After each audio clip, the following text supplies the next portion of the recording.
from a galaxy far, far away. And a bookshelf straight out of the 90s. From Thrawn to Dantooine and everything in between. This is Legends Lookback. Hello, everybody, and welcome to Legends Lookback, a show brought to you by, you guessed it, Utini.com. This is a Star Wars books podcast for people who drink Tang, where we talk about all things Star Wars Legends, celebrating our rich EU history, as well as diving into lesser-known Star Wars classics. I'm your host. It's right there, over there, right, Jared Mays, and today I'm joined by the Vima to my Boda, Freddy C. What's up, Freddy? Hey, man, I was just looking at the show notes as you said that, and I was like, he's going to say it. He's going to actually say that. The Vima to my Boda. Tim, our other guest on the show tonight watched me in the pre-show try to come up with something to put there because I realized I hadn't updated it yet. And I was like, yeah, the Vima to my Daboda. Well, I accidentally deleted everything. Yeah. Well, we won't have to talk about that. Glad to have you here with us as always. You got a fresh cut there, Freddie, don't you? Yeah, you could say that. It's pretty fresh. Looking sharp. Absolutely. Got to get that summer cut for California. Hot girl summer. Is it always summer in California? No. I mean, it's like usually like in the winter time, it's like between 40 to 60. And then when summer hits, then it gets into like the 80s. Yeah. Man, that's excellent. Awesome. You know who else is excellent and awesome? Meg. She is, of course, the Jabba of our crime syndicate that we've got going on over here at Legends Lookback. How are you, my friend? So good. So happy to be here doing this thing with all of you as always. Hello, everyone in the chat. Hope you're doing great. Meg's grunted, I hope you're doing great, is seriously a 2021 mood, is it not? I almost believe it. You almost believe it. Glad to have you here. And you heard him at the top of the show. You heard him right there. And that is, we are joined tonight by the Watto of Utini. And not because he has a snout or wings, but because he loves the money. And that is our friend Taco Timothy. How are you, Timothy? The taco himself. What is up? I am good. Yes, the Watto of Utini. I'm also the Dark sequel guy, I think. I was here for Dark Force Rising, and now you've got me back for Dark Empire 2. So I'm waiting on the next Dark book to come back. We got Dark Saber. And the funny thing about that is that's actually book 2 of a trilogy. Perfect. Sign me up. Lock it in Put me now. on the calendar, Meg. Hope you're not busy in 6 months because we'll have a 2-part roundtable on it. Maybe. I love it. I'm here for it. You just tell me when. Excellent. Are there any other book 2s in a Legends trilogy that start with the word dark? This is such weird trivia. Did not know I'd have to be doing tonight. Dark Saber. And then simultaneously, all 4 of us turn around to look at our bookshelves. Yeah. That's great. We'll find it. We are, of course, tonight going to be talking about Dark Empire 2. Well, we'll touch a little bit on some other things. Ultimately, we had done a Dark Empire roundtable for the original Dark Empire. It was just about a year ago, Freddie. That is, the pandemic had hit. It had hit hard. And we were like, how do we even try to do a stupid podcast right now? And we were like, all right, let's just go back to something that we love. And I was like, all right, Dark Empire, it's going to take 0 effort on my part. I can just turn on the show and talk about it. And I'd like to think that was great. It was, of course, behind the Patreon paywall. It is now available for all to listen to. And I'm more than excited for everybody to get a chance to listen to that. You can be just like our good buddy, The Spiced In, Jacob. Now we know his name. It's not as much fun. I mean, it is more fun because we know him better, but the mystery is gone. The mystery's gone, Jacob. The mystery's gone. I'm sorry. But It's a little bit sad. Of course, Jacob did something amazing today. Yesterday on the Cosmic Force, once again, plug for that show. It was a lot of fun last night. I joked that if you had never read Dark Empire, you still had time. You had 24 hours to read all of the episodes. I read all of the issues of to read all 12 issues of Dark Empire, and then Dark Empire 2 in advance for tonight's show. And Jacob freaking did it. He did it. He read all 2. Okay, well, he's on Dark. I don't know, Dark Nest book 2. Okay, well, that's a different thing. It was answering an earlier question. Anyway, Jacob, did you do it? Did you make it all the way through Dark Empire 2? I know you read all of Dark Empire. Shout out to Jacob for being a champ and plowing through some great Legends stuff. So excited about that. So excited about that. Before we get into the meat of the episode, though, want to everybody get a chance to show off some recent acquisitions. Show us your merch. We, of course, just recently had a week off, kind of. We recorded it Saturday and a half ago. Saturday and a half? That's not a real thing. We recorded it 2 Saturdays ago and played it last Thursday. Time is nebulous. It's just a construct. Anyway, it's been a while. You guys got anything new to show off? Well, let's start with you, Timothy, our esteemed guest. Any new merch, any Star Wars stuff? You just moved. You're a minimalist. I do not. Yeah, super minimalist. Cheryl pointed out my mid-mod credenza behind me. So it's got nothing in it, really. I love sad. that you do have, honestly, you've got some new merch to show off. You got a new acquisition. You got a new house. You got a new place to live. Yes, a new house, and then a Jose one time only KanjiBookClub T-shirt. So we got to get this into the pipeline. So yeah, I think that's about it. There's something. Meg, how about you? Any new Legends stuff? It doesn't have to be Legends stuff. I'd like it if it was Legends stuff. In our new segment, we haven't given the name of this. In case you missed it, we're renaming this segment. Maybe, probably. It's not official Are yet. you sure? But I like it. Let me know. Do you like this title? Thracken's Thrift Store.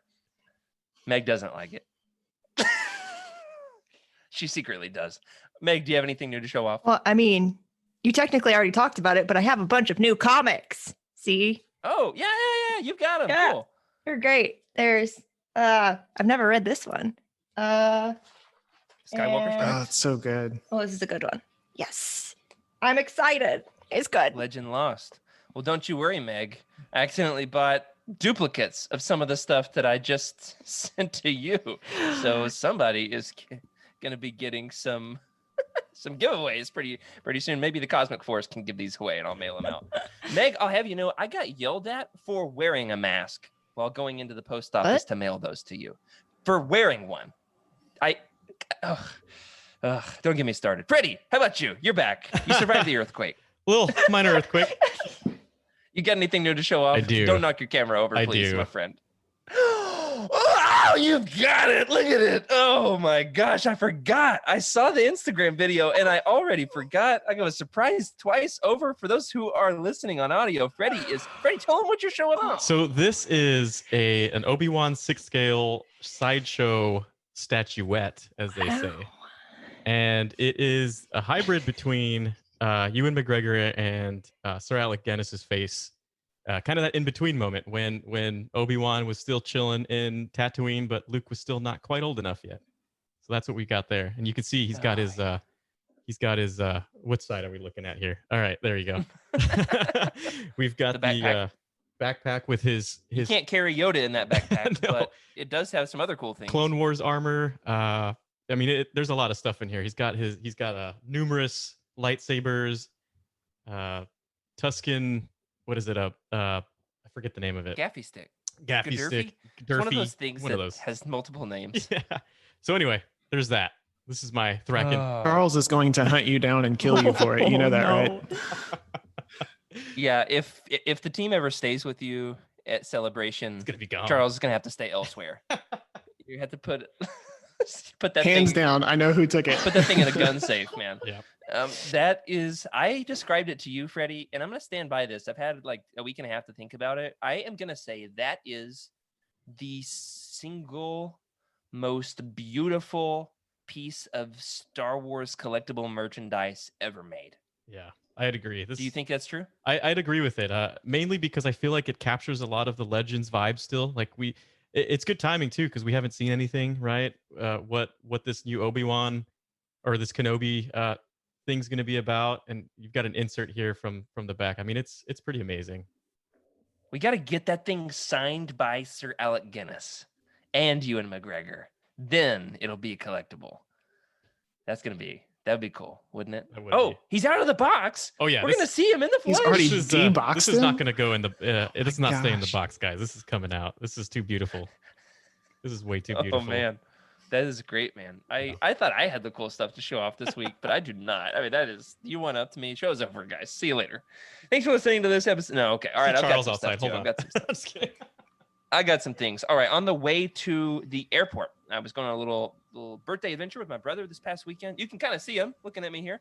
On the way to the airport, wow, he fell. Um, we're dropping all the collectibles tonight on Legends Lookback. On the way to the airport, I was telling my wife about some of the things I was hoping to find as my brother and I went to some different collectible stores. We're going to go to some vintage stocks. Vintages stock. You guys ever been a vintage stock? We're going to go to some used bookstores. I had a handful of places on my list on our brother road trip. And I was telling her the number one thing I would like to find. Obviously, I've got my Star Wars books list, the things I'm searching for. But I would really love to find those episode 1 cup toppers. And the last stop out of the places that we went to on my trip, masked, of course, lots of hand sanitizer in the car. The very last stop, I saw on my way out the door a handful of episode 1 cup toppers, including, I like to call him Newspaper Boy Watto, because he's like, it looks like he's chunking the newspaper off the back of the bicycle, doesn't he? Anyway, this thing came in the biggest bag, and I unbagged them. I did. They're some of my favorite Star Wars collectibles ever. I got Watto. I got Sebulba. All right, how was that? At least like a 6 out of 10. Any impressions? Yeah, that's bad. And ready I'll give it to to you. race him and insult him in some wonderful 10-year-old vocabulary and Slimo. Huttese is Slimo. We got It's Skywalker, Pod Racer Anakin. And I like to put his hands up and then make him do a dance party. What a great episode we're having so far. I can't believe the things that are coming out of my mouth. Got a couple of other gems I'm very excited about. This one's fun. The Star Wars phrase book and travel guide. My brother loved it that I was speaking Huttese to him all weekend, because there's some basic Huttese phrases you can learn here. That's See great. if I can. All right, here's one. Wanta da mulira. There's one. That means, why haven't you paid me? A lot of fun there. And one of my favorites that I found, this was actually a gift from my brother-in-law. I have never seen this book in my entire life. This is this maroon and gold paperback of Return of the Jedi by James Caan.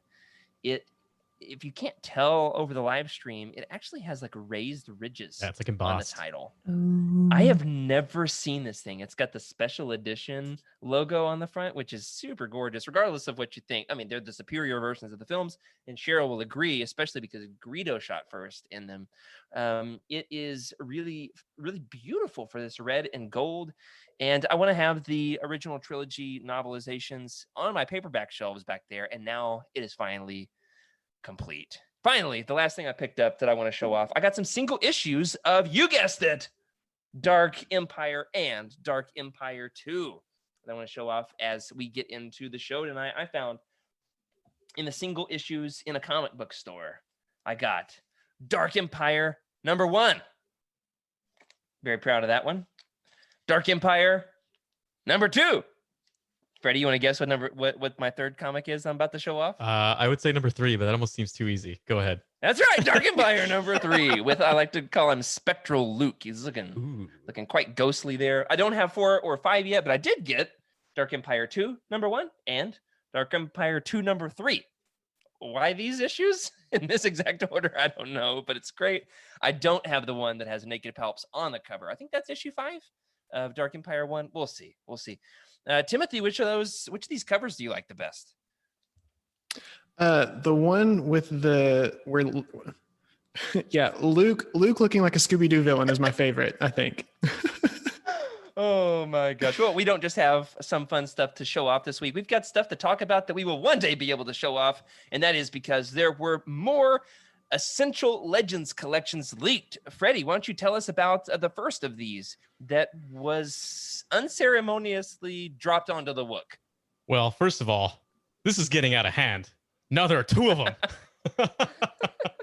So yeah, we talked about this Essential Legends collection that leaked, and we discussed one of them with Trevor on our last episode, which was, I believe it was Darth Bane Path of Destruction that came out. Was that the one that came out first that leaked? Yeah. Well, right. Guess what? Rule of 2 has also been announced, and that should be coming out supposedly around September 7th this year. Yeah, that's pretty cool. The good news about that to me is it means they're going to do not just like first books in a series, but that means they're going to give us entire trilogies, which just like soothes my soul deep down, because I was really worried that we were just going to have Heir to the Empire or like just Darth Bane book 1. And that was not going to fly, was it? This was not the only sequel that was announced. Timothy, tell us about the next Legends. I cannot get this title right. Essential Legends collection that was leaked. Yeah. So it's the book that was inspired my first episode on Legends Lookback, Dark Force Rising, which is my favorite of the original Thrawn trilogy.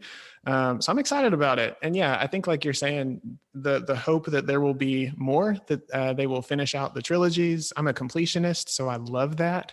Give me the new artwork. I'm all for it. And that one, yeah, also September 7th, because they're all releasing same days. Yeah, that's exciting. So that's really cool. That's good. That means we can like make minimal trips to the store or like Yes, minimal exactly. packages. Save the planet one way or the other, please. Mm-hmm. Meg, help me out here. What else was announced? Also, supposedly on September 7th, X-Wing Rogue Squadron, the first book in the series that I still haven't finished. Maybe this will be your chance, Meg. Maybe. It's okay, Meg. I haven't either. I'm with you. Thank you. I'm actually really excited. The day that mine arrives, I'm immediately going to package it right back up and send it off to Mike Stackpole himself and ask him to sign it, because he's got a place on his website where he says he'll do that. And I had sitting on my desk for like 6 weeks my copy of Rogue Squadron, and I was like thinking about doing it and going to the post office. I couldn't find the time. I was scared of the post office, and rightly so, because I got yelled at for wearing a freaking mask. And anyway, I'm gonna wait until this new, like sleeker, slicker version of this book comes out. Unfortunately, Freddy, what wasn't announced was the Truce of Bakura. It's not been announced yet. Not Still yet. waiting on it. 2022. I'm calling it. There you go. We'll have to do another roundtable. Just go all over again, just for the sake of it, just for the heck of it. We've got a couple other leaks here, and obviously this is all leaks, all leakage. So take this with a grain of salt. It sounds credible, but is it? We don't know. We're just telling you about it. Also, Darth Plagueis it was on the list as well, which that one's gonna be a thick boy, isn't it? Yeah, It's gonna be. I don't see that being a thin book. No, that's such a dense book. Yeah, it's gonna be interesting. Wow. Now Jacob's got a great suggestion in the chat, which is just order my copy of the book and package directly to Mike Stackpole and just put like my return address and some extra postage. I got mail him the post. I don't know how to get the extra postage for the return. There's a way to do it, and I like him where he's at. Oh man, so excited for that. Some great Legends news. One final piece of Legends news for this week. And Meg, I think you've actually even got an image to show, which is exciting. We had, for the first time in how many years? Several years at least. I'm not gonna do the math right here, right now. A new Legends short story was released through SWOTOR, right? Star Wars: The Old Republic, a new short story all about. I read it and have already forgotten it. That's not good. All about Darth Malgus visiting Dantooine, which is awesome. It's called Quite a Story to Tell. I've not finished it yet, but so far I'm liking what I'm reading. It's a short story, and I still haven't finished the whole thing. That just tells you what kind of week I'm having. But isn't this exciting, guys, that there is a new Legends short story being published right now? It feels like a tease, doesn't it? Yeah. A short story. I mean, I'm sure Trevor's all over that. He's put it already in his archive. But I haven't read it yet. I like, so when it comes to Star Wars video games, I feel like it's definitely one of my strengths, Star Wars Galaxies and then SWTOR. And, I'm just so glad that a lot of these short stories are still coming out. It makes me so happy. And what's cool about this is it's free. Yeah. What's bad about this is it's not collectible. There's no way to get this on my shelf. If they write enough of these, I could self-print them. I think Trevor's done that. In fact, the problem is now there's another one that's out that he has not yet self-printed. Oh, I love Legends collecting. I just love it. It's so great. It's great. It's great. It's fine. It's fine. And finally, before we get into the show proper, there's new merch. We got new merch here at UTini. I forgot what it is. What's the new merch? Pretty sure we've got a fanny pack and a mug. Yeah, that's what it is. Yeah, we got a new Legends Lookback fanny pack, Legends Lookback mug. We're testing out some new fabrics on shirts. We're going to try out the premium tee because I'm difficult like that and don't like the cotton chafing my skin. All right. So we're working on it. We got it all. my kids in true 90s fashion, or like true fashion of the kids of a dad who hosts a podcast about 90s books. Yeah, that's about right. They love fanny packs. My 2-year-old wears one around her neck full of toys 24/7. Pretty sure she's wearing it in bed right now. It's safe. It's fine. It's fine. And I can't wait for it to be the Legends Lookback fanny pack. You know what we're going to fill it full of? Pokemon cards. Pokemon cards. That's right, Freddy. That's not what I was going to say. I was going to say naked pals, but Pokemon cards is a better answer. So let's get into the show. If you have not read Dark Empire 2 by Tom Veitch, illustrated by Cam Kennedy. Every time I say the title Dark Empire 2, Freddy flashes it right up there on screen. I love it. It's just so incredibly choreographed, and we did not plan this, but that's why Freddy's my Star Wars soulmate. It's great. No offense, Timothy. You know, we're glad to have you here too. No, it's fine. None taken. Wait, you're saying Freddy can have me? You concede? Absolutely. If you have not yet read this story, it's just 6 issues long. It is all out on Comixology Unlimited. You have to, there's a trick though. If you want it on Comixology Unlimited, you have to select the Dark Empire trilogy, which I have in hardback. But I like to read them. I like to read them on my wife's massive 12.9-inch iPad when she's, not looking, because she doesn't like for me to touch it because it's so nice. Anyway, you have to select the trilogy if you want to read them there. They're also on Marvel Unlimited. Of course, you can order this right here. We've got the Utini affiliate link here in the chat, and we'll get a whole 4% of that sale. We might be able to buy a cloning tank with that 4%. Might be able to buy a World Devastator. Maybe like a single Scarab droid. That's probably more accurate for the 4% on the sales on these. Well, if you don't know what those things are, you will if you listen to tonight's show. So this is your spoiler warning. Consider yourself warned. All right, for more than one reason, because this is going to be a wild ride. This episode has got slimy naked Palpatine. It's got super weapons galore, metal-eating mutant rancors, a 4,000-year-old Jedi tree. Luke falls in love with one of his students again. Come on, Luke. The rebels try to Trojan horse the Imperial capital, and the Falcon gets a steampunk makeover. This is the Dark Empire 2 round table. The resurrected Emperor has not returned at the start of the story. People are frustrated. They're tense. They're like, where's he at? He's around here somewhere, right? His dark acolytes try to fight amongst themselves. Some of them take it upon themselves to eliminate his remaining clone bodies to prevent his return so that one of them might become the new emperor in his place. There's dead, slimy, naked palpses all over the floor. For real, I'm not making this up. It's right there in the comic. It's great. I love it. They're fetal, and it's disturbing in so many wonderful, incredible ways. He has got one true believer, though, and that is Executor Cedrus, who looks more like a kind of a steampunk rocker than a dark side acolyte, and he acts like a teenager. And in the audiobook, he sounds like an African-American pastor. It's incredible, incredible.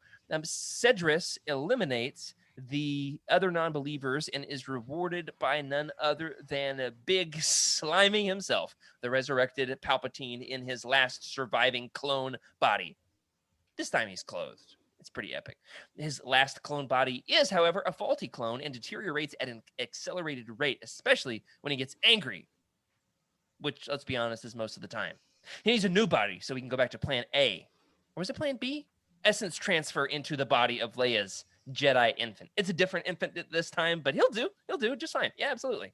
The rebels receive a tip from the weapons manufacturer on Balmora concerning the route that the new Viper droids are being transferred to Biss. After debating what to do with the intel, they launch a strike force under the leadership of Lando Calrissian to steal the droids, hide inside, and throw a surprise party for the Imperials. But instead of confetti, they brought blaster turrets and commandos. The Emperor has a few surprises in store for them, however. Nightmare mutant rancors that eat Viper droids, and oh yeah, the galaxy gun, because this is Legends and we like super weapons. It blows up planets, you guessed it. It eventually backfires, but we'll get there. Meanwhile, the Skywalkers decide. This is impossible to say. One more time. Meanwhile, the Skywalkers divide and conquer to find more potential Jedi. Luke and his new Jedi apprentice, Cam Solusar, go to the ancient Jedi planet Ossus that Luke learned about from Bodo Siask-Bosk's holocron that he stole from Palps. There he found tribal magicians descended from the Jedi. Two of their youths, Rafe and Jim, are good candidates for the Academy, but don't get too attached because they both die. But first, Luke and Jim do a lot of making out. It's not great. Tons. Han, Leia, Chewie, Sala, and Shug. Yes, there's a character named Shug Nix. They take the Falcon back to Nar Shaddaa to search for the ancient Jedi survivor Vima Dabota, descendant of Nomi Sunrider, who a descendant of Nomi Sunrider, and she's a purge survivor. She betrayed the Jedi, cut herself off from the Force, cowardly and just kind of creepy and wonderful. They're betrayed by their smuggler friends and chased by Boba Fett. Boba Fett, where? To escape, they flee into a toxic green space cloud. Inside, they find the isolated steam-powered sailboat of a spaceship with a community led by Jedi Purge survivor King Impata Joyos Brand. It sounds like I'm making up a story as I go, but I'm not. He's basically I can't even say this. He's basically a head on a big round ball of a robot with a lightsaber arm, and the other arm is a machine gun. They help fix up the Falcon with the weird and wonky lightning gun with which they use to defeat Boba Fett. Kind of, maybe. He comes back, but not in this. The heroes rendezvous at New Alderaan, the secret retreat for the Solo children, but Palps intercepts their resupply ship, interrogates the pilot, retrieving the location of the base from his mind. The acolytes infiltrate the planet while the heroes sleep. There's a massive final showdown in which Vima heals Luke from the Scarab droid attack. Luke's new girlfriend is killed, and Palps escapes for one final naked epic adventure. Oh man, I have read this book in this comic series in its entirety over the weekend. I listened to the entire audio drama this week. I now have just re-summarized it. You showing off the Palpatine corpses on the floor, Freddy? That's it. So good. I love it. Man, I've had a lot of Dark Empire in my life this week and can't wait to share it with all of you. But first, guys, what are your ratings? How would you score this? The grand scale of Star Wars stories ever told on the 1 to 10 rating system. And you can't all give it 10. Like one of us could, but not all of us probably. Freddie, start us off. How do you rate Dark Empire 2? Dark Empire 2 is, in my opinion, just as good as Dark Empire 1. It takes you all over the place. There's so many things going on. There's so many different plot lines. It goes, it has the story of the rebels. It has the story of the galaxy gun and the Palpatine, Boba Fett, Han Solo. I mean, it takes you all over the place. It's hard for me to give it anything lower than an 8. So I'm going to say an 8.5. All right. He likes it. I feel so validated. Timothy, how about you? So I first read this back in December, this last December, and I did not know what was going on. The whole thing was so extra. I read the entire series in like 12 hours. But no, I think I'm going to give it a 7.5. I really enjoyed it this last go around. It made a lot more sense to me having read it again, and then the audio drama really helped too. Yeah. There's an audio drama. Good luck finding it, everybody. It's not on the internet anymore. Not like legally. It used to be on Audible. That's 5-6 years ago. It wasn't long ago. There's got to be a way to get this thing back in official channels. We're gonna play a clip of it here in a little while. I got it from a Humble Bundle a number of years ago. I got all of the Legends audio dramas for like $11, which was cool. And man, I've listened to it so many times, so incredibly well done and yet goofy. It's such a great way to like get through the story if you just like want to immerse yourself in some weird legends, but it's like a full cast recording. Oh, it's so great. If you're interested, hit me up in Discord and I'll see what I can do. We'll see if we can track it down together. We'll at least put it that way. I think personally, Meg, I want to let you guess. What do you think I'm going to help me out? How should I rate this? Freddie gave it an 8.5. Timothy gave it a 7.5. You haven't read it yet? Is that correct? No. Haven't read it yet? Or do you want to? Is this interesting? Someday. Okay, yeah, that's good enough. That's good enough. I know what I'm getting Meg for Christmas. Oh God, no! This epic collection. I'm trying to remember what I gave Dark Empire 1. I don't think I gave it a perfect 10, did I? I give it a 9.5, a 9. We'll go back and listen. That episode's up for free now. Let me know if you're listening to that episode and want to tell me what I scored it. I'm going to give this an 8.9. An 8.9. Great, almost incredible. I would say if it didn't have the galaxy gun, if it didn't have a super weapon. The Legends super weapons in the 90s get to be a bit extra. Freddy, we're actually planning an episode, aren't we? All about the super weapons of Legends. Yeah, and they're all over the place. You know, the thing that makes me laugh is when people criticize some of the sequels with, you know, oh, what's with the super weapons? And it's good, guys, we've been doing this for a long time. Yeah, I happen to like ridiculous Star Wars super weapons. Thank you very much. We've been rehashing super weapons in Star Wars since 1983 in Return of the Jedi. This one is just like, how would you describe the Galaxy gun? It's just like a super long musket rifle in space, isn't it? Yep, I think they even load the bullet with two ships, and they load it in, and then they just like a cock ramrod. it. Yeah. Visited my grandfather this past weekend. He's getting rid of his guns. They had to relocate to a housing complex that doesn't own guns. This is a weird rant if I've ever told one. If he has this super long, ancient, like 1850s musket, what would you call it? A black powder pistol. And he was like, "Be careful. This thing's been loaded for 50 years. And I don't know how to unload it. And I'm scared to shoot it. So don't pull the trigger." He hands it to me. I was like, "Thanks, Granddad. Great. No problem. Glad my wife's not here, who's super gun control." Oh, that's great. Let's see if she's watching this episode. She will.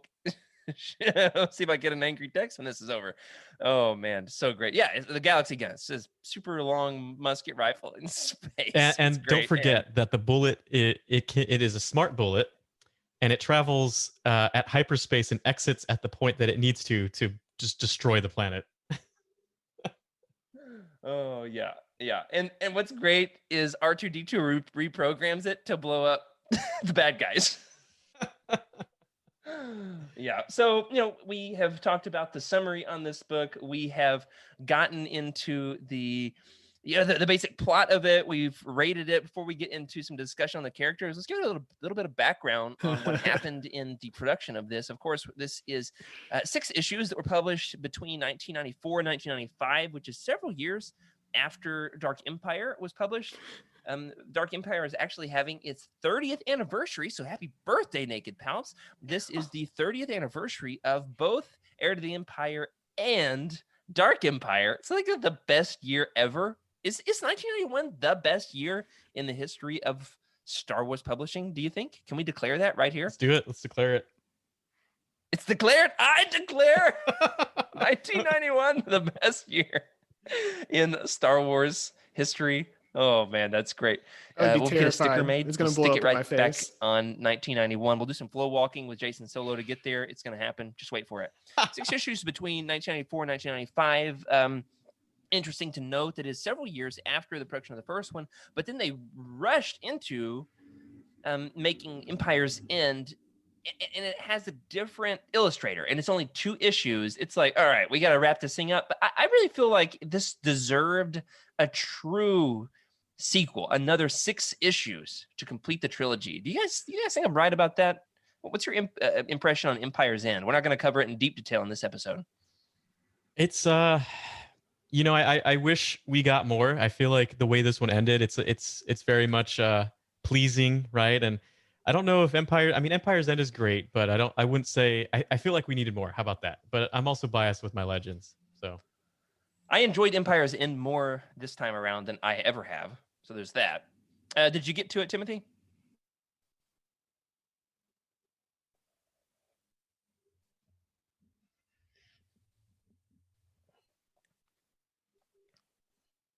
There's a lot of story jam-packed into it.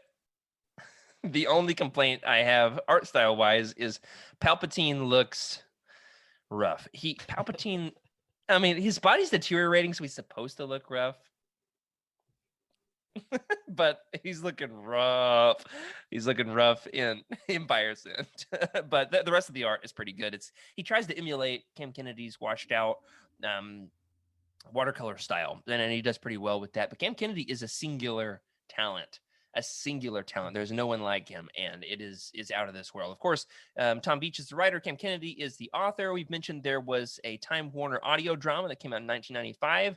Let's talk about the audio drama for a second. It's got John Seigan as Luke Skywalker. He's like a super gruff heroic sounding Luke, which it really coordinates well with how he's depicted story-wise and artistically in the book itself. And Patricio as Princess Leia is, for my money, the best voice of Leia in any content ever outside of Carrie Fisher. You guys are both nodding. You agree? Yeah. Joe Hacker is Han Solo. He does well. Han's not especially hard to do. Yeah, I did. He's kind of I took out the loved side of your the mouth. new art style in Anyway, it. so, I did feel he's like pretty it good. could have He's been fine. a lot more. And most So I importantly, felt a Freddie, you want little- to tell a him who little plays bummed Lando out, Calrissian? but Billy it's D. good. Williams. Yeah, man. Yeah, it really is. He has to play his character, and the fact that when I first heard it and it was Billy D, I was like, yes, that's it, we got it. Billy D comes back for a lot Rapidly, of these audio yeah. dramas, and I appreciate him for it. It's like he says, I'm committed to the character, I'm committed to the fans. And one day, I don't want his autograph on like a Lando Calrissian trading card. I want his autograph in Dark Empire or something like this. I want him I want it in one of these weird things on your chest. So good. This trilogy was collected in hardback in 2010. It has become quite lucrative and hard to track down. I love mine.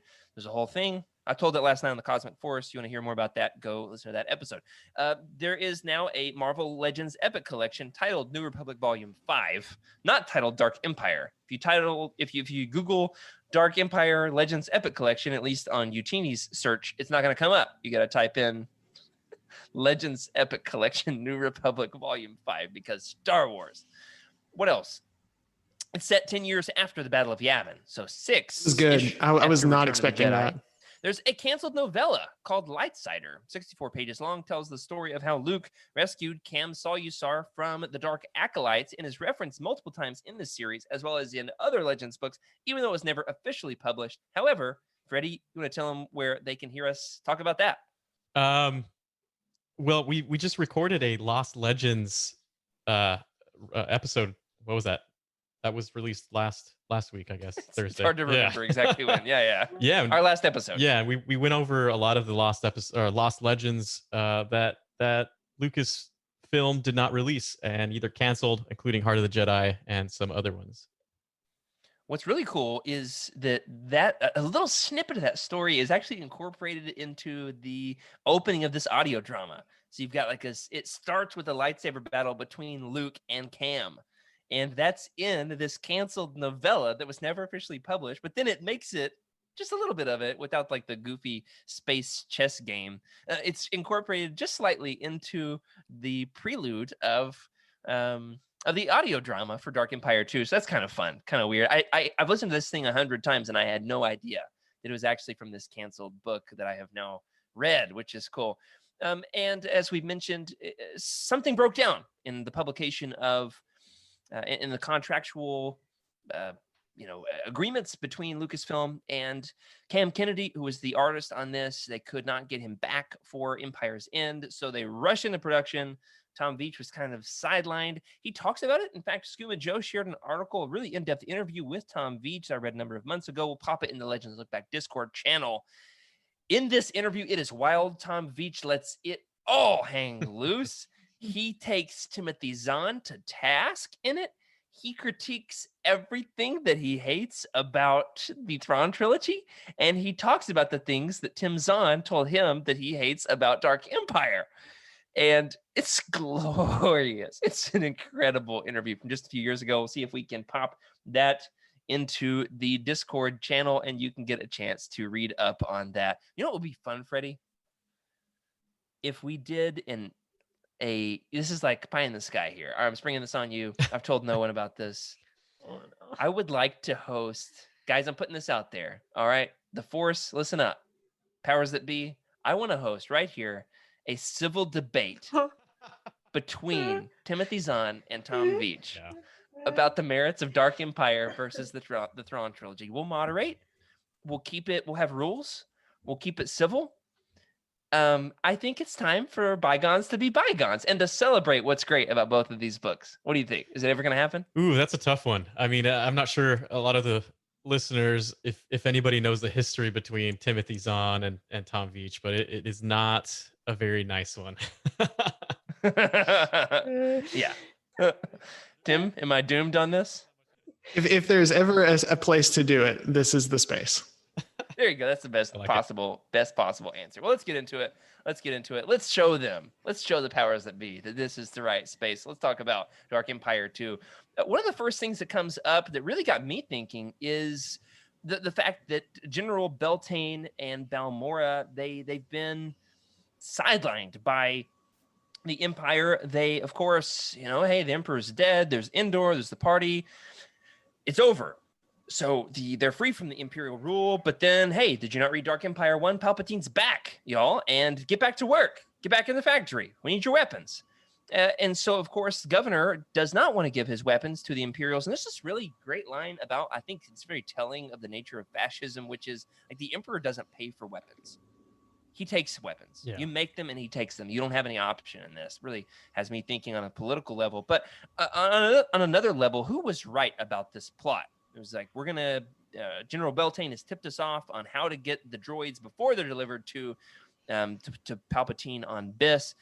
And Wedge has the idea, what if we go inside these things? We intercept them, but then we hop inside and we ride the Viper automatons to Biss and we blow up the Imperial capital. Luke says, hey, listen, like, that's not a great idea. Let's just steal them and then not touch the capital because it's doomed. Like, that's way too tough. I've been there. I used to be a Darksider, kind of, a little, if you read the first one. Did you read my first book? Anyway, Luke and Wedge kind of go head to head. Leia and Mon Mothma take Wedge's side. Lando ends up leading that strike team. Who do you think was right, Luke or Wedge? Tim, start us off. I think my initial instinct would be to pull a Wedge, but I think Luke's right. I think there's the loss of life is a bit much. And I mean, they don't know they're going to go up against, beastly, mangled, mutated Rancors. But that not a good play. Freddy?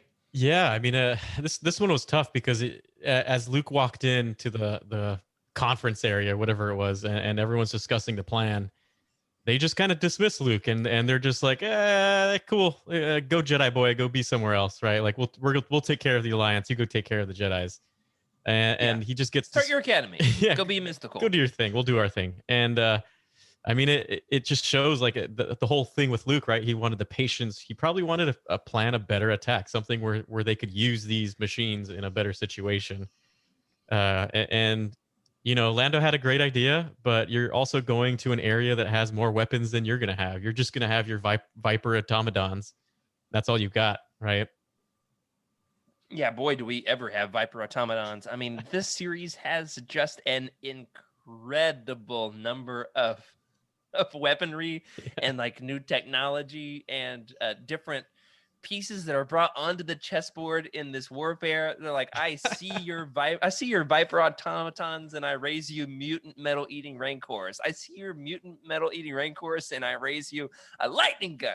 I see your lightning gun, I raise you a galaxy gun. I mean, it's hilarious. Oh, this is totally like me and my friend at 7 years old playing with action figures, right? Like, I have lasers. No, I have super lasers. No, I have shields. I have monsters. It's funny. Yeah, so it happens like right at the beginning too. It does. I was on the airplane starting to read this, and I immediately, like a couple pages in, had to switch over to my notes app, and I was like, all right, here we go. This is the first thing we're going to talk about. What is up with all these new inventions? Let's talk about the best and the worst. All right, guys, I want you to tell me your number one and your bottom of the list, bottom of the barrel. Out of all the new weaponry inventions, it's hard to just classify them as weaponry, but we will. All right, just for the sake of discussion, out of all the new ridiculous Legends inventions in this series, which is your favorite and which one is your least favorite? We've got shadow droids. Shadow droids, which Jacob says, like, here's the only thing you need to know about Dark Empire 2. Shadow droids. He's not wrong. They were Imperial starfighters piloted by surgically implanted organic brains. Yep. Which is So close to Truce at Bakura, right? With the Essence droid ships ish. It's not far off, No, is it? No, it's not. It's not far off. So we got shadow droids. Another great thing is the SD9 versus the SD10 battle droids. Yeah. They were very particular that the SD10s are the superior model. They're literally iterating on their designs in the middle of the page. They're like, yeah, well, I see your SD9s and I raise you SD10s. Yeah. It's so funny.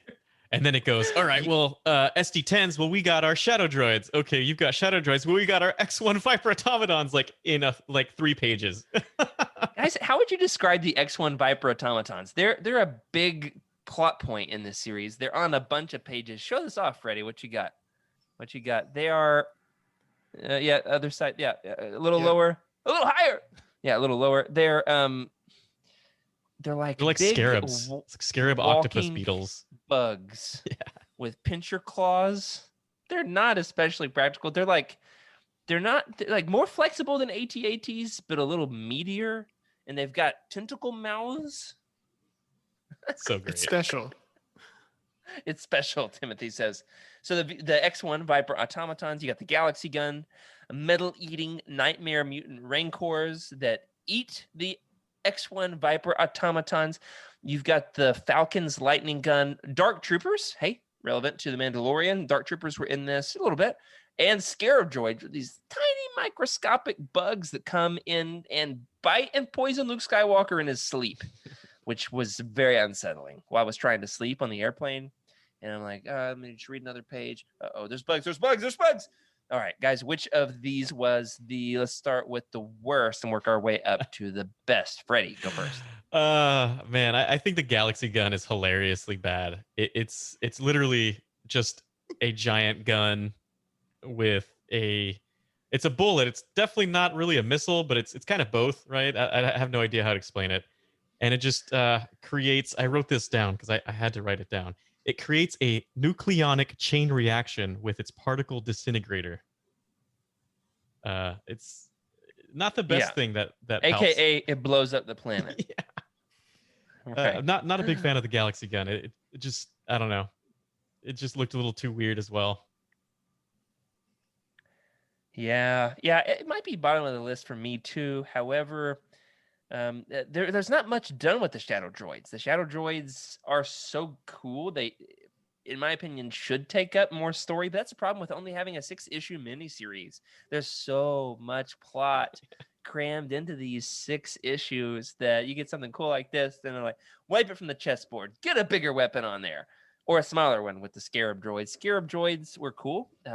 Definitely liked that idea. Kind of predates what's happening in like Attack of the Clones with the little, nano assassin bugs that come in and bite Padme or get sliced by creepy Anakin's brooding lightsaber.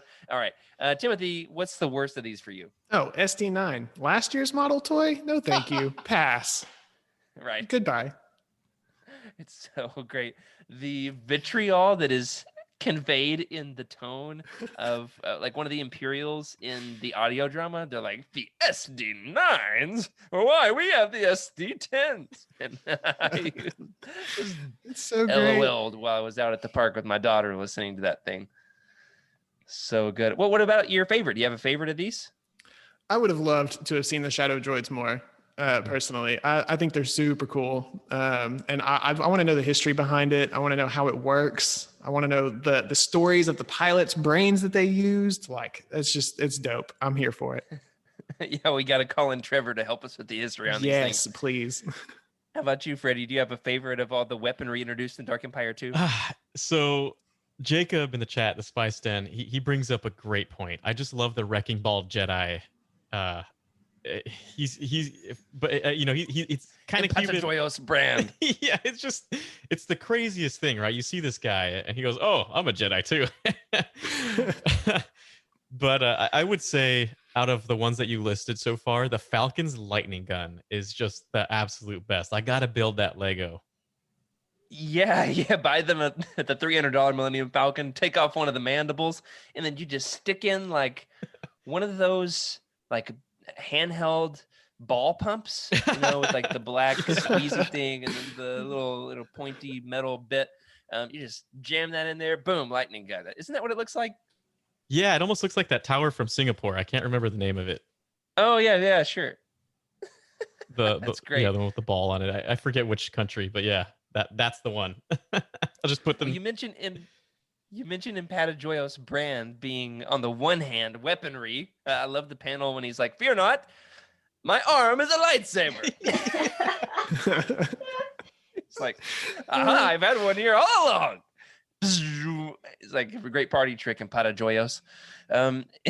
This series, though, beyond Brand, has an incredibly big cast of characters as opposed to Dark Empire. It just bursts the floodgates wide open with these ridiculous Jedi that are coming out of the woodworks.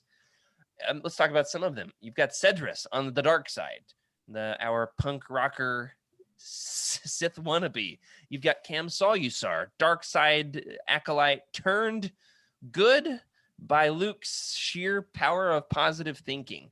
You've got the 4,000-year-old Jedi tree, Odin, who I think is in a lot of early to mid 90s Legends comics. I'm trying to remember what all he's in. Please tell me more. He's in Tales of the Jedi, right? That's where he originates. Tom Beach was involved with that series. Then he worked closely with KJA, with Kevin J. Anderson. So Kevin J. Anderson will use the same species, maybe the same character in some different things. I think he's in Young Jedi Knights, or his cousin on Yavin, something like that. KJA, Great. He's a big fan of Dark Empire, by the way. Okay, cool. Hey, KJA, let's hang out. We can be friends. All right. Rafe and Jim, the teenagers from... What's the planet? Not Tython. The other old one. Man. Starts with an O. Oh, yeah. The teenagers from Ossus who don't speak Luke's language, but then eventually the Force kicks in to help translate, which I've got a major issue with that. Yeah. Should we talk about it real quick? Languages are more complex than this. The Force, this is like one of my least favorite Force powers. The Force cannot translate alien languages, all right? I know it works well in a video game. Revan in KOTOR is always like, yeah, I understand you. I've got the Force. And that's not how it works. Languages are more complex than that. Just because you know the meaning of the words that somebody is saying, there's nuance in words. And so, for example, there's 3 or 4 different Greek words for love. They mean different things, but they, in English, are all translated love, for example. But like, you could be talking about like sensual, erotic love, or you could be talking about like selfless, sacrificial love. You could be talking about like brotherly love, like bromance. You know, it's like, okay, but if Luke was hearing the Force translate that, when Jim tells him with her pigeon language on Ossus that she loves him, is he like, oh yeah, she loves me? It's yeah, it's not my favorite Force power. It's fine, it works narratively. You guys, you're nodding. You agree with me? Well, I mean, the way it happens too, she like trips and falls on top of him. They stare each other in the face. He's like, oh, I know your language now. That's the part that just gets me. Don't ruin the $2,000 laptop with a spit take. Don't ruin the $2,000 laptop with a spit take. All right. Oh man. And then Brand, we didn't talk, but we talked a little bit about Brand. Let me ask you guys this. Do you, before we get on to Brand, do you buy Luke and Jim's romance? Does this work for you? It's weird. It's a little weird to me, just how it happens. And they're just making out in the corner, it seems. And her brother and Cam are just watching. I don't know how I feel about it. It's like, I know that there are people that have been married long time, right? And whenever they first meet each other, like, I feel like I've known you for thousands of years. And I'm like, I call bull. There's no way. There's no way that works here. Luke is, man, there was an episode of Star Wars Archives. You're not in the Patreon. Go check that out. Star Wars Archives did a deep dive on Valentine's Day into Legends Luke's romance, his love life. And spoiler alert, most of his romantic interests are his Jedi students. Oh, no. And a lot of them die too, right? Oh, no. Yeah. Right. Yeah. Yeah, there's that. It's like women in refrigerators and the problematic idea of Luke dating his students. And every author just wants Luke to fall in love. Yeah, they just want Luke to be happy. They just want Luke to be happy. That's But right. then they break That's his right. heart in the end. Like, Yeah. No and wonder you the get guy went to the Mara. dark side. It was Mara all along. It was Mara all Yeah, we'll have to along. ask So, Cheryl what she thinks about all these love interests. thankfully, Lando shot his shot with Mara, and it didn't quite work out. So Luke won in the end, kind of. They had a few good years together. I absolutely did not love the Rafe and Jim subplot, but you know who I did love? King Impatajoyos brand, Jedi steampunk ball Impatajoyos brand. Aside from sounding like a tasty empanada, does Brand does he work for you as a character? What's your thoughts on Brand? Did you catch the joke about how Rafe almost cut his head off and he was like, haha, I still have half a head.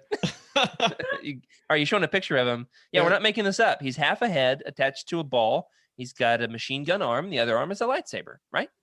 That's everything you need to know. That's all you need He to know. reminded Anything me. else I need to know? He reminded me of the egg villain from Sonic the Hedgehog. Is that right? I can't Dr. remember his name. Robotnik. Yeah. Yes, there it is. Yeah. Dr. Robotnik's Jedi cousin. I'd have to say, out of all that, we've got some pretty good characters here. Brand is just absolutely my favorite. When they saw him, I liked him instantly. And he was ready for adventure too.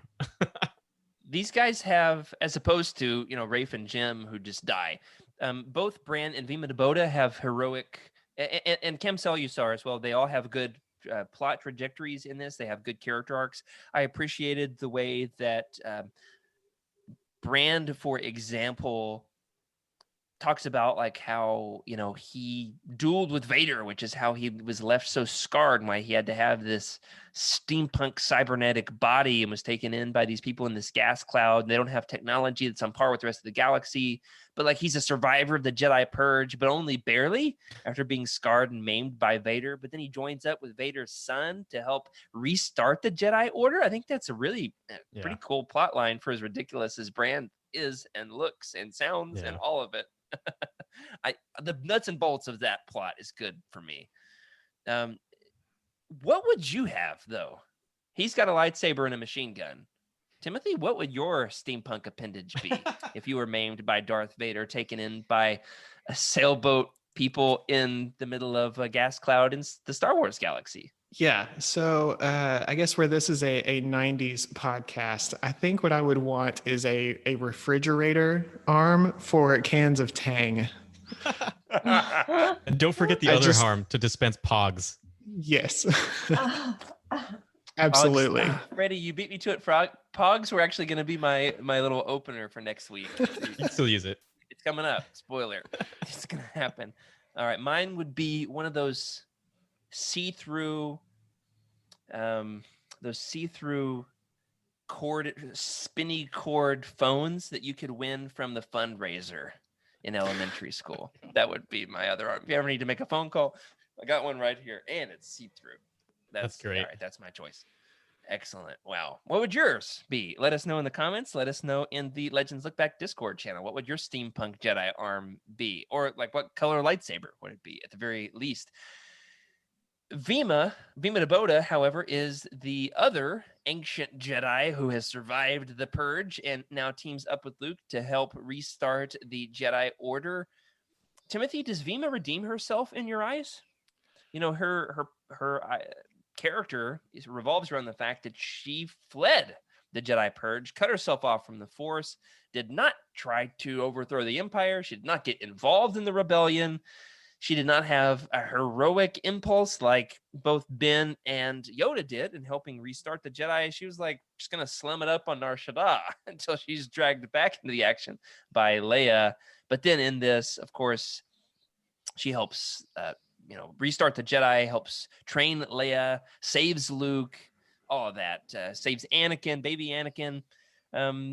Does she redeem herself for you? Yeah, I think so. I mean, she's still hesitant, especially towards the beginning of this book, but it's the baby steps. And, when we get to Empire's End, and I think she even lives on, if I'm not mistaken, a bit, and she does some more good work. But yeah, I think so. She's in another Legends book or two. Yeah, I buy her redemption. I buy anybody's redemption, even at the end when they decide to pitch in and do some good.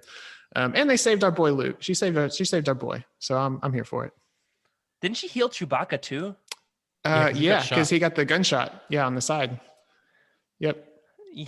Meg, I think we've got a clip of that. Do we have a clip of that?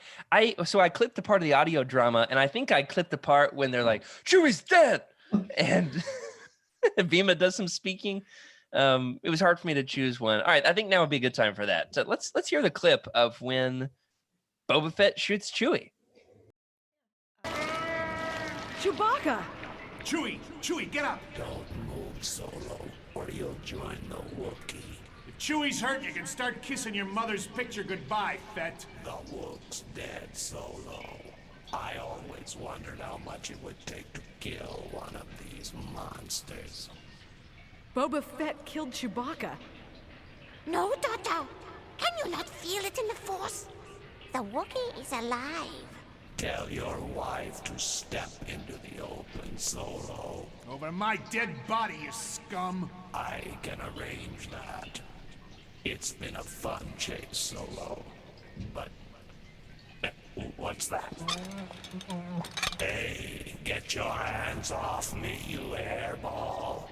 I can't see. Attaboy, Chewie. Leave my jetpack alone, you animal. It might be over. I think it's over now. How can we tell? Yeah.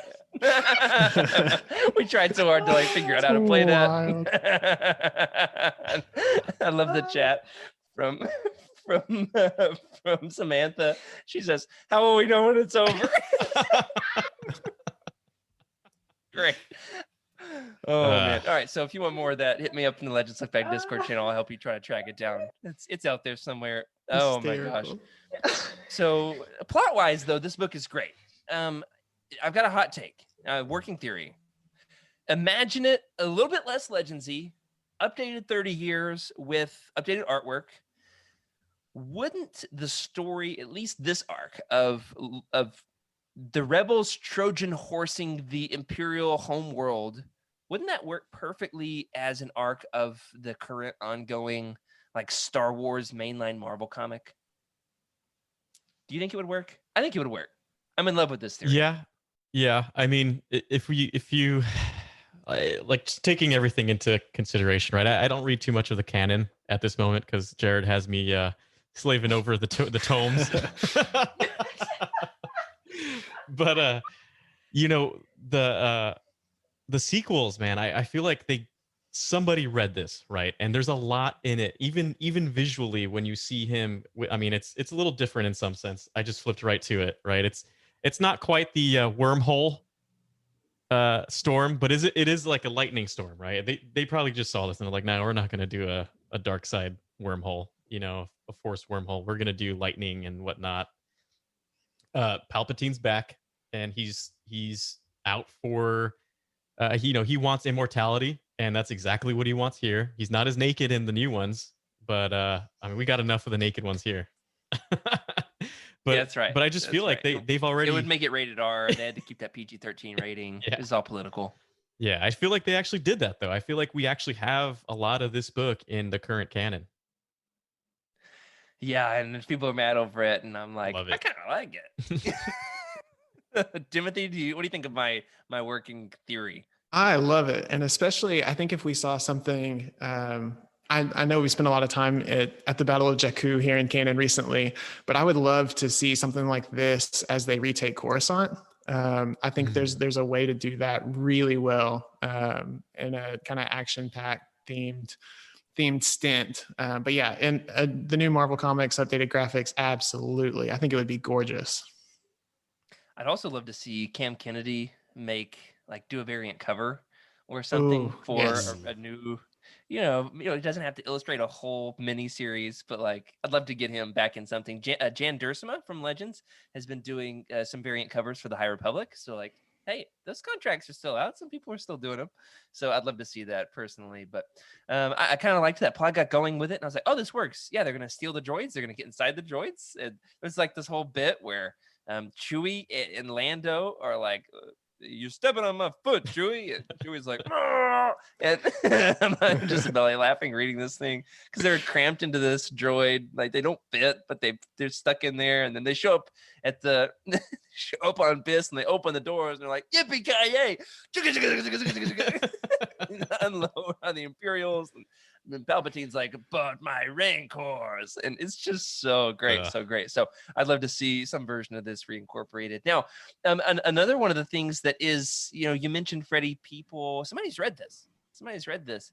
What I wonder though is like, did Kevin J. Anderson read this or get an early script of this, or why is this so similar to the Jedi Academy trilogy? We just recently read this, Freddie. Did you notice the similarities? I did. Luke's like restarting the Jedi, and he's getting this ragtag group of weirdos to come and be his first students. Come with me, weirdos.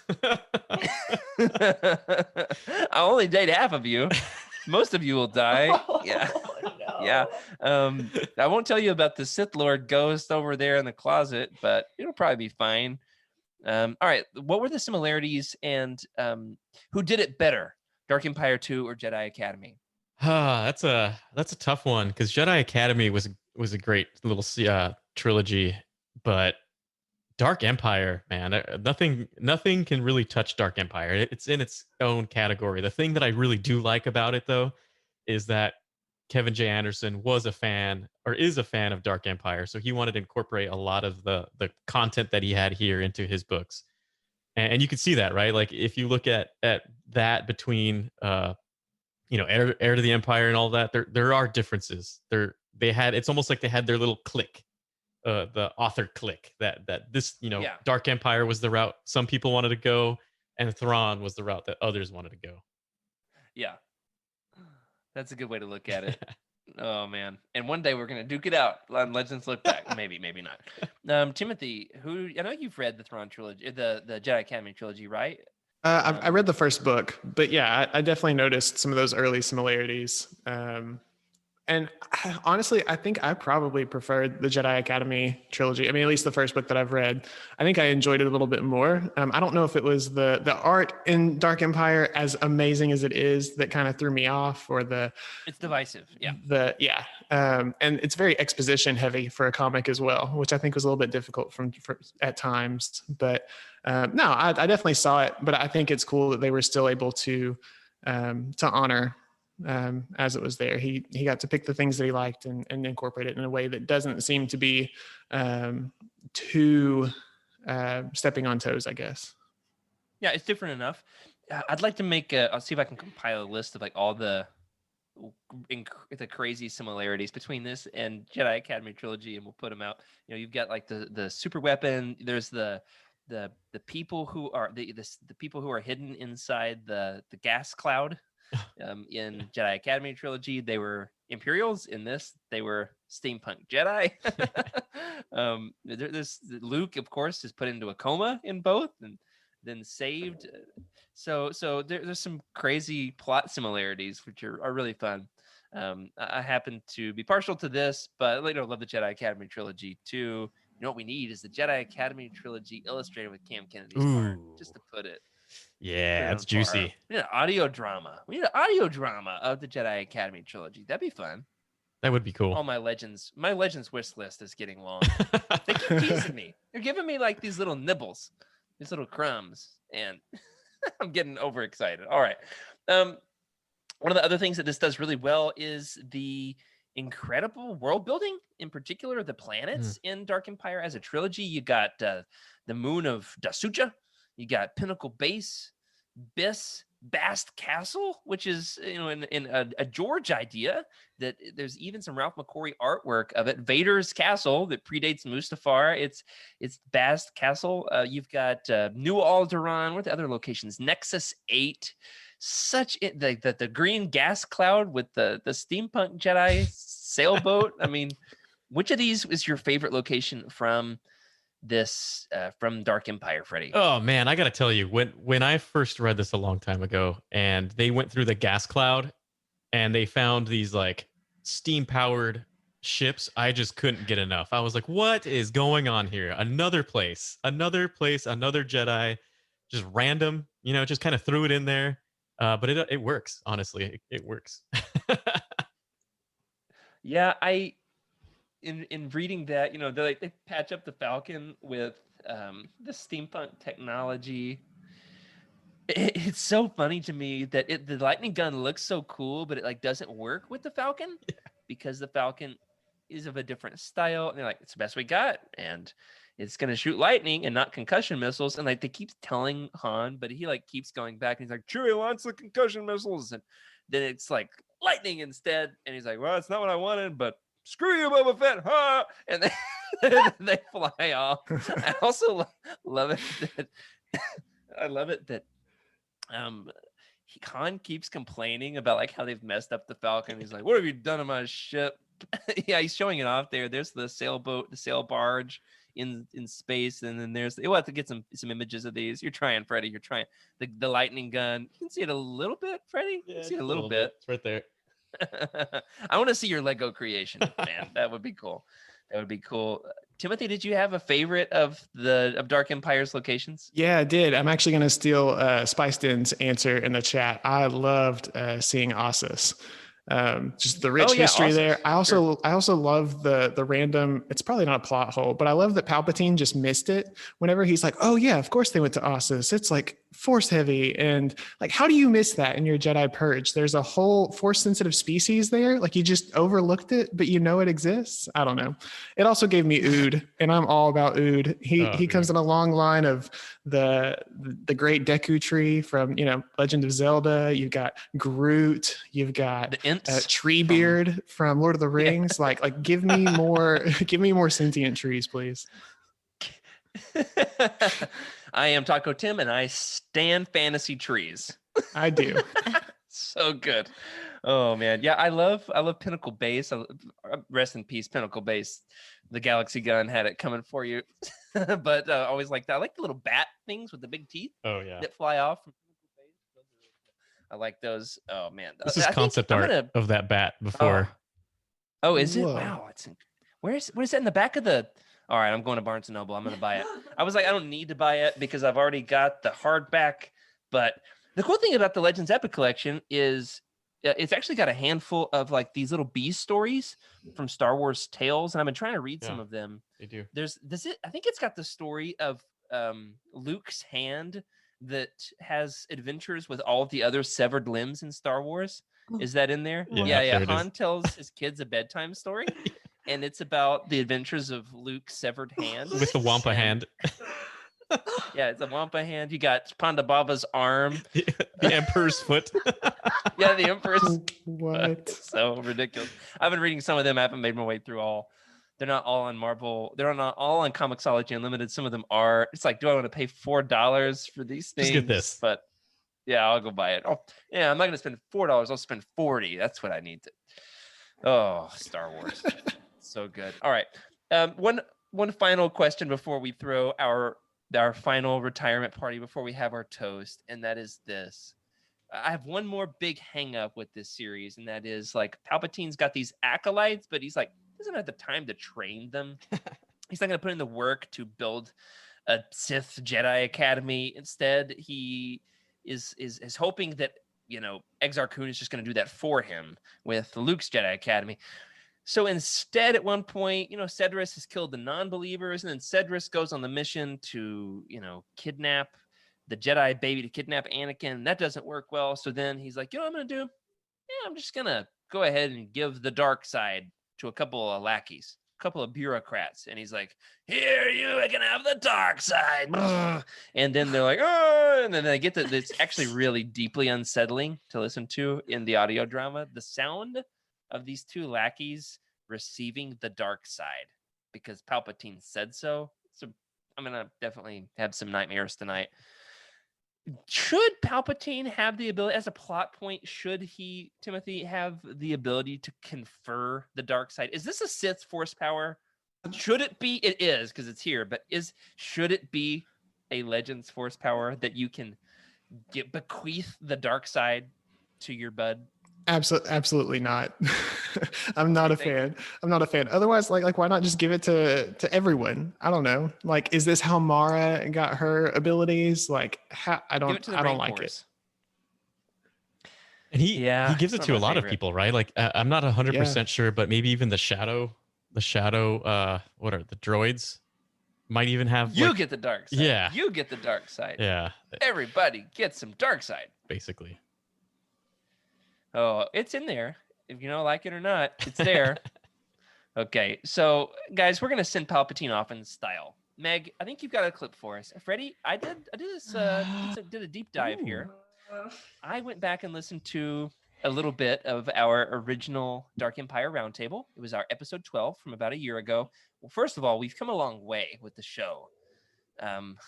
Both in terms of, the production of it all. We've had it for our first author interview. Shout out to John Jackson Miller for blessing us with his presence. That was so great. Hopefully more on the way soon. Things are running smoother. Freddie, I think we've also just gotten better at this. I was got to admit, I had some trouble going back and listening to episode 12. We were a little slow. It was lacking a certain oomph. But we are going to play a clip of the origin of the Naked Palps meme. Oh, great. Because when we were discussing Dark Empire, I had no intention of this becoming the joke that it has become. Oh no. I did not intend for this to become my thing. All right. And I don't want his lack of a thing, because he's got the smooth parts, to be my thing anymore. All right. So we are officially right here. I said that. It happened. We are officially retiring Naked Palp's career. All right. Both in terms of the fact that in Empire's End, he bites it once and for all. Long story short, Timothy, catch them up. How exactly does Palpatine die? His corpse is deteriorating. His last clone, it's not working out. Yeah, he tries to put himself into Anakin Solo, right? Freshly born, and then which the brother, the Yasani brother, right? Then like Rafe. Force pushes him to Leia or to Winter, something like that, and then he misses. And I don't remember exactly how that went down, but basically he whiffed, right? Yeah. So we're gonna miss. He just. She uses. All right. And Joyos hops in, doesn't he? Doesn't Brand use the Force? Oh no, you're right. Yeah, he absorbs him basically, and contains him in his body. Naked Palps. Yes. Yeah. That was. Then he starts to like leak whatever remaining bit of him, and he's like, let this be my last sacrifice or something like that. Yeah. It is absurd. Yeah. So he needed to get into a fresh young body. And instead, in Joyos, Brand is a mess. He's just like half a head. There's not much left for him. And so Palpatine's like, this is not the body I was looking for. And they both die. Palpatine and Brand. Brand, I'm gonna go and say it. He's the greatest character ever in the history of Star Wars. Ooh, you can quote me on that. Yeah. All right. We can make a new meme though. All right. Hot dog Boba Fett. Hot dog Boba Fett can be our new meme. Heir to the Jedi and the noodles. That's our meme. We'll keep that one. Meg loves it. But all right, it's gonna retire. It's gonna be retired. Like I'm trying to get a new job potentially. Who knows? If I ever try to get a new job, we'll put it that way. I gotta have a squeaky clean career here. All right, let's just. I'm a man of the cloth. Naked Palps. I shed you from my life. No more Freddy. It's over. Naked Palps is gone. It's over. The meme has died. We had a solid year. We had a good year, Palps. You had a 20-year, 30-year career in Legends, 40-year, depending on who's counting. It's over. But first, we're going to relive the moment that Naked Palps became a meme. Are you ready? This is it. This is our first reference on the Legends Lookback 2. Palpatine's smooth parts. Let's go.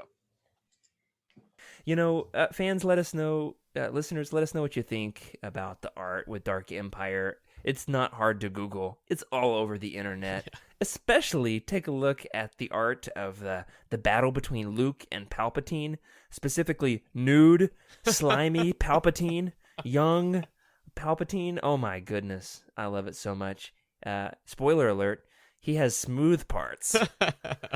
Oh my gosh. This is just a wild ride. Specifically about the art, though, here's what blows my mind, Freddie. Ralph McQuarrie himself said that he was envious of Kennedy's art. Yeah. Come on. Yeah. Come on. All right, yeah. All right. Whether or not that's it, we're talking now. We're talking. Basically, Timothy, I was just talking about like, all right, the physics of what was happening here and how he had smooth parts, and it became a meme. It happened. So here we are at the end of the show. We've had a fun time, guys. I would like for us to give Palpatine. He had a good run, didn't he? You know, like the Patriots up here in New England, they've had a good 20 years of dominance in the NFL. It's possibly come to an end. Hopefully it's come to an end from my perspective as a Steelers fan. But let's put it this way, Palps, we're going to send him off in style. All right. Each one of us is going to offer a toast in Palpatine's honor. Who wants to start us off here? Meg, I want you to participate too. You are going to toast Palps, whether you like it or not. We are going to send off Palpatine in style. Start us off, Freddy. All I have to say is sweet dreams, naked boy. Is that a sip of sunshine, Freddy? Maybe. Gorgeous. All right. Timothy, you're up. Though evil exists and sometimes returns in familiar faces, it can always be defeated. Cheers. That's a little tear shedding from my eyes here. Meg, you're next. Send him off. It's going to happen. It's over. Relish this moment. Goodbye forever. Yes. And mine is this. All right. Somehow, Palpatine is out of here. That's it. It's over. It happened. Whew. Here's to you, Palps. You had a good run. Here's to hot dog Boba Fett. Here's the hot dog Boba Fett. Cheers, guys. Cheers. All right. Guys, favorite part. We've had a fun ride here tonight. We're gonna let Timothy go. My wife's out of town. I gotta watch my kids all day tomorrow. And I just got an email that her school is canceled because of snow in late April. So that's great. What was your favorite part of Dark Empire 2? Oh, that's a tough one. Honestly, I feel like it takes you for a ride, right? If you have the Epic Collection, it's going to take you for a ride the entire time, and it's not going to stop. It's not going to stop until it's over. That's it. The whole thing is fantastic. You heard Freddy. It's not going to stop until it's over. Nothing is more Dark Empire than that. Timothy. I loved the ending of it. I thought it was beautiful. Just watching it all kind of come to a close.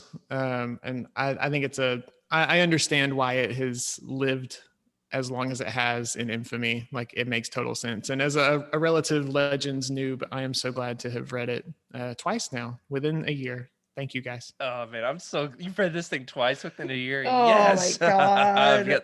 I've got influence over you, like Yep. Palpatine has over Zrist or whatever his his little lackey is. I think my favorite part was there was this through line. It was repeated a lot. It was like the refrain, if you're paying attention, the Jedi will rise again. Mm-hmm. The Jedi will rise again. And so it's said by Luke. It's said by Vima Boda. It's said by Bran. They're like, the Jedi will rise again.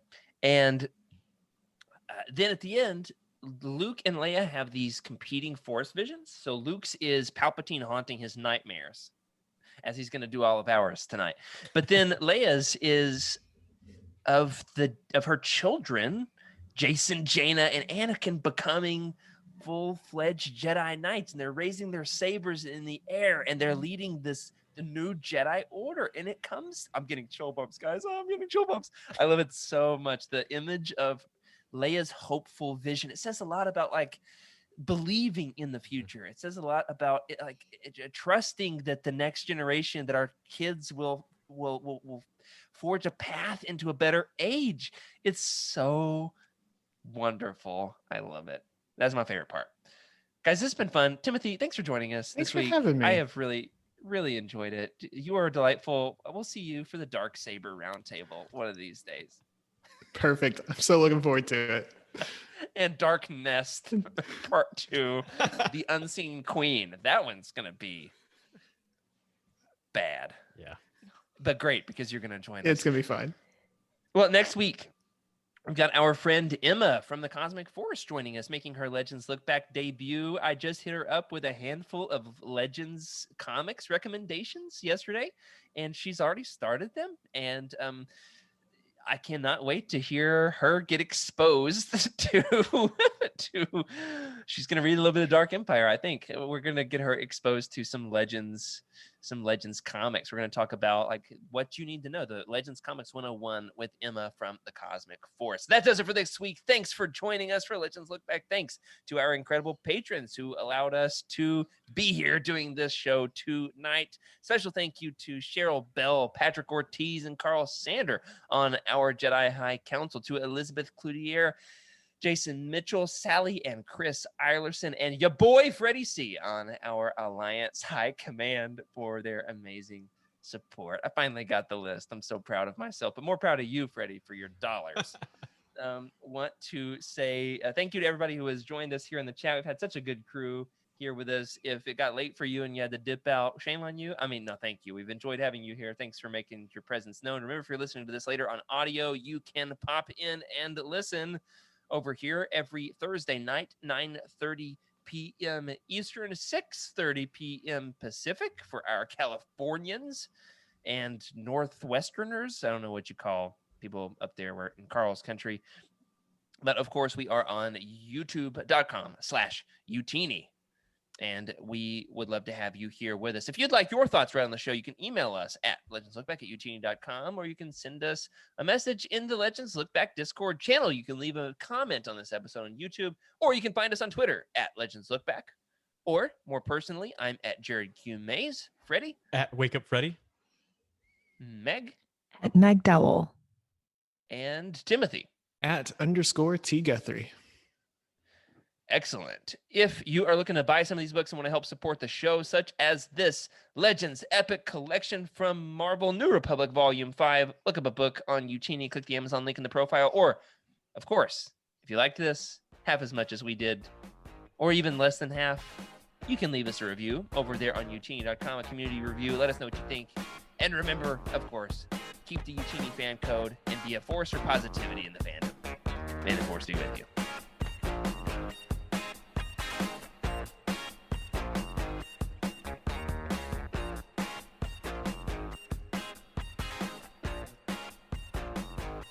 This is a Utini broadcast.